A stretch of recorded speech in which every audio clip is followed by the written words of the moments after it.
na boaku ya crime. C'est-à-dire, il faut que c'est Moutouna et Doki, to Moutouna ça bien.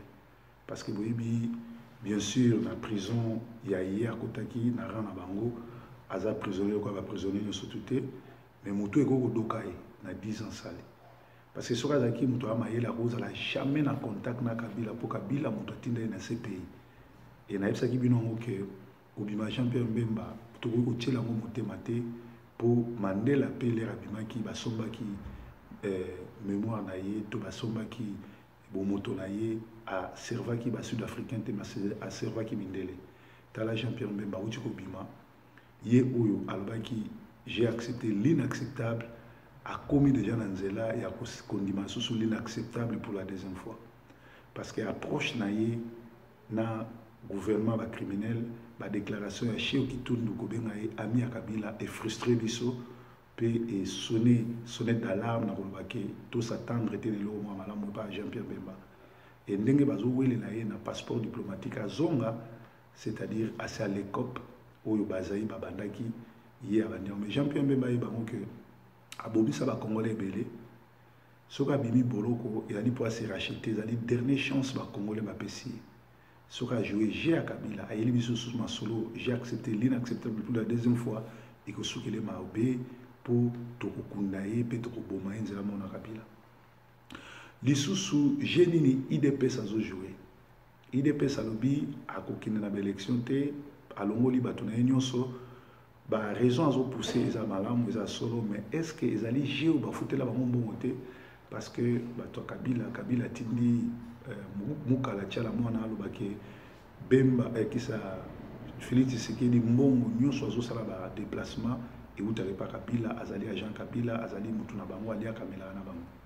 Est-ce que zali ba jeter ba yokana ki aloba bongo pour Kabila senga bon naza prêté le quoi bolingi machine à voter te le quoi bolingi boité bo pesa nga so 12 mois na kende na bino. Donc to boy Kabila aroza so président Congo te to boy Kabila na élection et puis mutu nyonso akolobela ba élection ya Kabila azali bongo très parce que mboka ezali occupé bomoni bibembe na mort ya mama ye moza abandonné wana kutu mort ya mama ye et bon on a cinquantenaire et bon on a ba mort ya msusu et puis bomoni ba fosse commune partout na Kinshasa plus de 100 000 personnes au Kabila bon donc les cambo photo si la nango to benga na ba Rwandais après to kina ni na biso élection sans Rwanda sans Rubero sans Kamere sans Rwandais. Kagame a joué Gemoko a ébi que ceux qui vrai Congolais comme président yena Kabila Fubaka mama baki ne CPI to ba bango. Alors azo sala nyon surtout à distraire biso, azo sala nyon surtout changement oyo sama na Congo yé a coordonner en gros. Tous à la maïle tout keba tout tikele chanson na tête. Les sous de to baki Félix Tshisekedi imagine na bango azo sala ezali pour Kabila a glisser. Alors, biso bana poto, biso bana diaspora, tout ça là effort, tout quota na système, il y a ndenge bato bapona qui Monseigneur Mosengoa la président la transition sans Kabila. Namoni distraction monene ekoti na poto awa na diaspora, maman o Justine Kasavubu na zako respecter makasi.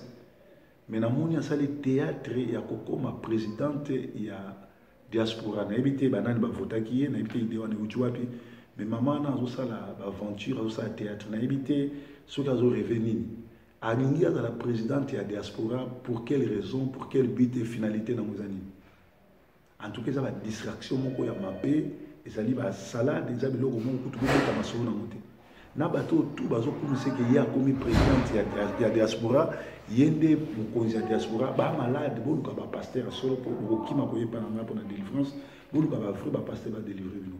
Maman Justine a travaillé dans le gouvernement Congo. Maman Justine a dit que diaspora il faut équiter na Kinshasa tout et soutenir opposition armée pour libérer Mboka. Mais pourquoi zo distraire ba congolais na ko ko ya comme président de la diaspora. L'air comme président de la diaspora est-ce que biso ba combattant à Londres ba combattant Manchester, ba combattant Paris. To yé bien au moins que la plupart ba combattants ba yé bien voté. Donc maman a dit comme ça ba Jewana na yé bien une visibilité mingi. Na yé bien une ko ba vidéo mingi ko la Tchakudia. Ou ça ba théâtre à Londres. Mais bokeba na babuzoba ndenge wana tolingi biloko ndenge wana te eza na bato mosusu basali bavideo